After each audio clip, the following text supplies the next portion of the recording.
mga kajowa ko dyan. Ganon. Kajowa. Mga kachokaran ko dyan. Mga chong, mga chang. At ito naman po si Chong. Mga ka-chenes. Ito naman po si Chong Rico Paniero. Magandang umaga mga kabisyo. Magandang umaga El Capitan at mga... Pangit pala pag Chong, ano? Bakit? Tatanungin, ano apelyido mo? Ano? Go. Chonggo. Kamusta na ang weekend natin? Buong linggo ako nagpahinga. Oo. At ako'y hinika ng husto. Nagkaroon daw ng ng pag-transcribe ng sipon. Ay, hawaan na nangyari ba? Kinuha daw lahat ni engineer lahat. Grabe. Sige. Alamin muna natin ang inyong magiging kapalaran-kalaparan hango sa maywagang diksyonaryo ni Kapitan na Narito na ang horoscope ni El Cap. Pisces, tigilan ang sobrang paghahangad na kumita ng salapi. Kailangan mo rin ng pahinga. Parang sa iyo to eh. Hanapin sa bawat araw ang happiness at mag-enjoy ka rin kasama ang mahal mo sa buhay. Lucky numbers ninyo 33, 53, 44, and 17. So mga kabisyong Aris, sundin ng kotob. Ito ay masayang karanasan. Patuloy na madaragdagan ng opportunity mo. Ito ang yung lucky numbers.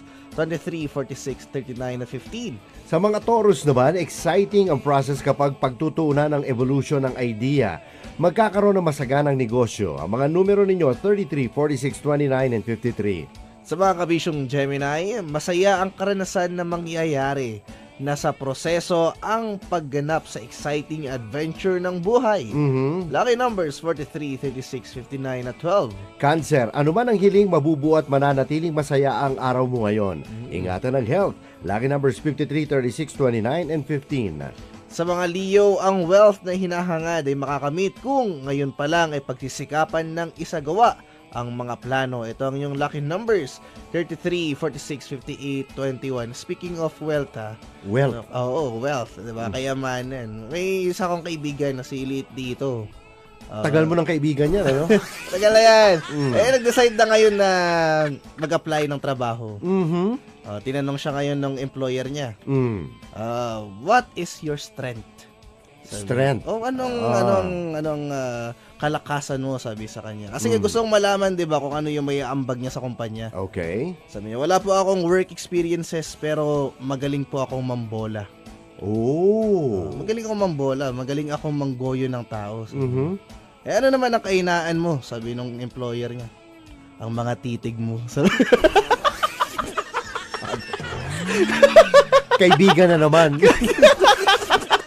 Virgo, gawin ang meditation. Ang effect nito ay masayang pangyayari. Ang inaasam ay makakamit. Lucky numbers 53, 36, 49, and 13. I love you, pare. Sige. Sa mga kabisyong Libra, ang nais ay pagkakaloob. Ito ang mystery ng inner being. Ang kabuluhan o ang kabuuan ay may papasa sa iyo ngayon. Ito ang yung lucky numbers 23, 56, 39, at 13. Scorpio, lubos ang tiwala mo sa meditation. Lahat ng hiling ay matatanggap. Magiging masaya ka. Lucky numbers ninyo 53, 26, 39, and 15. Sa mga Sagittarius, ang inaasam ay matatanggap. Magkakaroon ng fulfillment ang mga desire. Lucky numbers sa 53, 36, 29, at 11. Sa mga Capricorn naman po, lubos ang kasiyahan sa evolution ng iyong desire. Tatahakin mo ang iyong tadhana. 36, 23, 49, and 53 ang inyong mga numero. At para sa mga kabisyong Aquarius, isa puso ang pagkakapantay-pantay. Tiyakin na walang inaapakan sa bawat hangarin. Ang inyong mga maswerteng numero, 23, 46, 58, at 13. At yan ang inyong kapalaran-kalaparan hango sa maywagang diksyonaryo ni Kapitan. Tandaan, gawing gabay lamang sa inyong pang-araw-araw na kabuhayan dahil sadyang kayo pa rin pong uhubog ng inyong kinabukasan.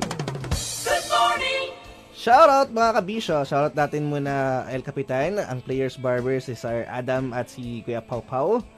Ayan, dito sa mga kabisyo natin sa live, si Nora Soriano. Magandang umaga. Si Bunny Marsan, hindi na uubusan ng kaibigan, ha? Yes, dyan. Lagi daw sila nakikinig dyan sa may Shamolog Picol dati Trinidad.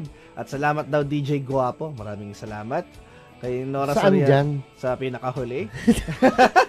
Salamat DJ Ayo nga, nandun pala. Hindi tayo nagsisinungaling ngayon. Ayan, okay. Mark Niturada and Hermie Claros. Yan, Okay. magandang umaga, Mami Hermie Claros. At sa lahat ng ayan, ng mga kabisyo, kailian at kabagis ni Vanny Marzan. Magandang umaga po. At yan, syempre, ang mga ating mga pagparamdam, mga kabisyo. At meron akong pinuntahan kahapon. Alam mo naman, marami tayong kumpare, di ba? Kaya lang yung isang kumpare ko, yung anak niya, talagang sadyang napaka-bully. Babae pa naman. Talaga? Oo, napaka-bully. Ako naman very observant lang naman ako. Ano bang ginawa niya? Yung babaeng, ano na siya nasa 8 years old. Oh, 8 years old na yung anak niya. Tapos lumapit sa kanya yung anak niya. Sabi niya, "Tay, pwede po ba ako wag akong kausapin mo, nanay mo." Oo. Okay, kinausap niya yung nanay niya. Ano sabi? Di ba? Sabi niya ganon, "Nay, bilan mo ako ng baril-barilan." Bilan mo akong baril. Baril-barilan.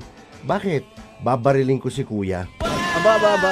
Sabi ni kumare, "Anak, masama naman yan. Masama yan." Ay, sige na lang po. Bilang mo na lang po ako espada. Ay. Sasaksakin ko si tatay. Anak, masama yan. Masama yun. Masama yan. Ang sabi niya, sige, Nay, bilang mo na lang po akong manika. Yan. Yan ang mabait na bata. Alam mo ba sinabi nung bata? Ano ba sabi niya? "Nay, samahan mo na rin po ng karayom, tutusukin ko at kukulamin kita."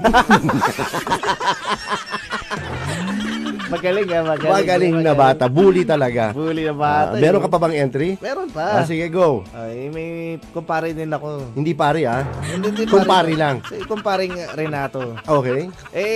Nung nakaraang Valentine's kasi, nagkaroon sila ng patimpalak na searchy for the right woman for Renato. Sabi niya ganun. So, itong game show na to, Swerte naman ni Renato. pinapili siya. Sabi niya ganun. Eto, may mga kandidata tayo ngayon. 3. Na kung saan ikaw 2 lang naman sila. Yung pangatlo parating. Okay, Ayan, sige. 3. Sabi niya ganun. At kung sino ang mapalad na mapipili ni Renato, siya ang magiging katipan niya, magiging jowa niya. So, dito na yung first candidate. Sabi niya gano'n. Tinanong ni paring Renato, ano ang kaibahan mo sa mga ibang kandidata? Sabi niya gano'n. Ako, wala naman po akong yaman, pero ako po ay masipag at magaling sa mga house chores o mga gawaing bahay. So, maaasahan mo ako lagi at lagi kitang aalagaan. Sabi niya gano'n. Sige, sa pangalawa na tayo. Sa pangalawa. Baka abutin tayo ng Pasko dito. sabi sa pangalawa, ako naman, hindi ako magaling sa gawaing bahay. Pero, mayaman ako. So, kaya kong bilihin lahat ng mga pangangailangan mo sa buhay. Siyempre, nalaki mata ni Renato. Oo. Sige. Sabi naman ng pangatlo, ikaw, sabi niya gano'n. Ako wala naman po, wala akong talent, walang kahit ano. Pero, pag ako po, tunay kitang mamahalin kasi dalisay ang aking puso.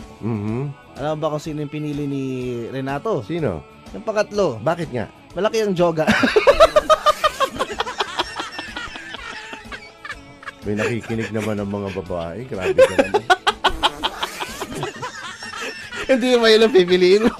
Alam mo ba sa buhay na ito, sa ating buhay natin ngayon, ating katawan lupa, there are 2 things na dapat na ipag-alala mo. Ano yung una? Number 1, yung health at saka yung sickness. Yes. Diba? Ngayon, kung ikaw ay healthy, diba? Wala kang poproblemahin. There's nothing to worry about. Tama. Pero pag ikaw ay may sakit, you have something to worry about. Dalawa na naman. May dalawang bagay ka na pagwo-worry pag may sakit ka. Number one, you get better or you get worse. Yes. Pag if you get better, wala kang problemahin. There's nothing to worry about. But if you get worse, 2 May things you have to alalahanin ka worry naman. about. May alalahanin ka na naman. Ang dami niya na. Get better. Pag it's either you get well or you get worse. hindi you die. You die. You will die.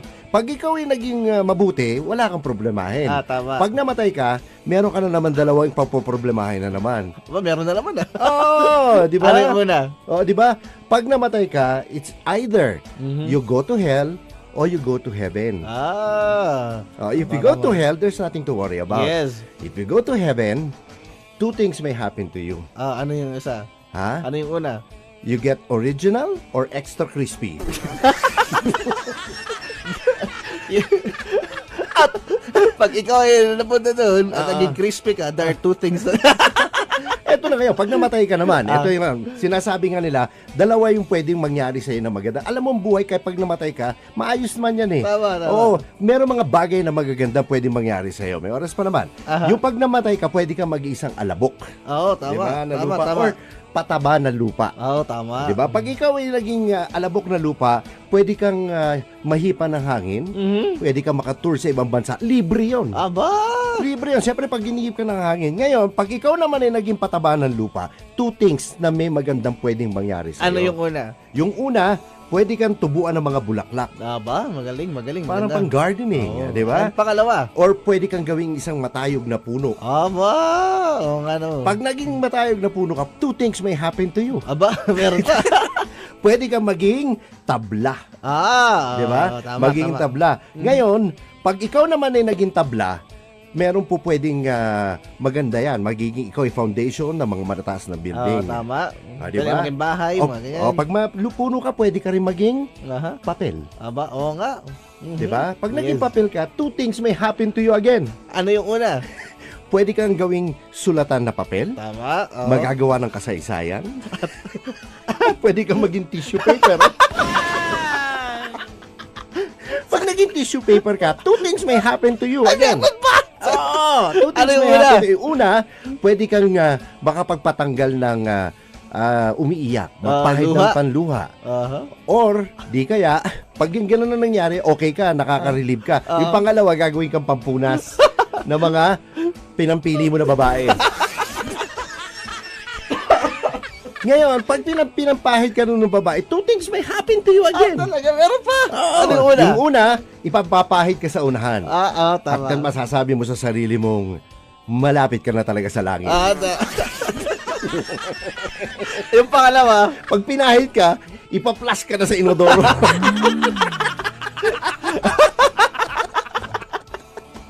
At dun mo mararamdaman ang impyerno. Okay, yan mga kaibigan, pagpasensyahan nyo na po, talagang napahabalan dahil kasi hinabaan niya kanina eh. yan ang alamat ng two things may happen to you. In everything you do. Yan. Kaya dapat nagdadasal kayo parate. Seek ye first the kingdom and the righteousness of God because all of these things shall be added unto you. And please, when you go to sleep tonight, don't forget to feel good and don't forget to close your eyes. Sumayin nyo na naman po isang edisyon ng Pinoy Gising na dito lang sa 95.1 Love Radio. Kailangan pa bang i-memorize yan? Basic!